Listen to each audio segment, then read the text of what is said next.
നിന്റെ marital status എന്ന് പറഞ്ഞേ. എന്താ നോക്കണ? അൺമാരീഡ്. എനിക്കറിയോ നിനക്ക് നാട്ടില് ഭാര്യയും പിള്ളേരൊക്കെ ഉണ്ടോന്നു.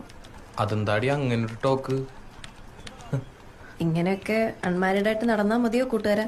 ഒരു കല്യാണമൊക്കെ കഴിക്കണ്ടേ? അതെ, അതിനെക്കുറിച്ച് തന്നെയാണ് ഞാനും ആലോചിക്കുന്നത്.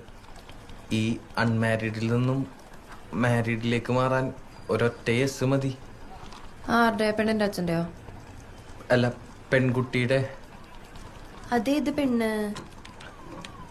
ആ പെൺകുട്ടി ഇപ്പൊ എന്റെ തൊട്ടു മുമ്പിലിരുന്ന് എനിക്ക് CV റെഡിയാക്കി തന്നോണ്ടിരിക്കുക.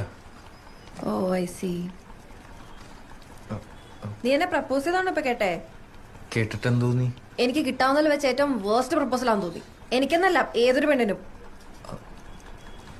ഇടക്കിടക്ക് പ്രപ്പോസൽസ് ഒക്കെ കിട്ടാറുണ്ട്. അപ്പോ ആ ഉണ്ട്. കിട്ടാണ്ടിരിക്കാൻ മാത്രം മോശമാണോ ഞാൻ? എനിക്കും കിട്ടാറുണ്ട് പ്രപ്പോസൽസ്. ഓക്കെ, കൊറേ. ആയിക്കോട്ടെ. ഇതെന്താണിത്? എന്തു പറഞ്ഞാലും ഒരു കുലുക്കോ ഇല്ലാത്ത സ്ത്രീയോ? സ്ത്രീയോ? പിന്നല്ലാണ്ട് പുരുഷനാ?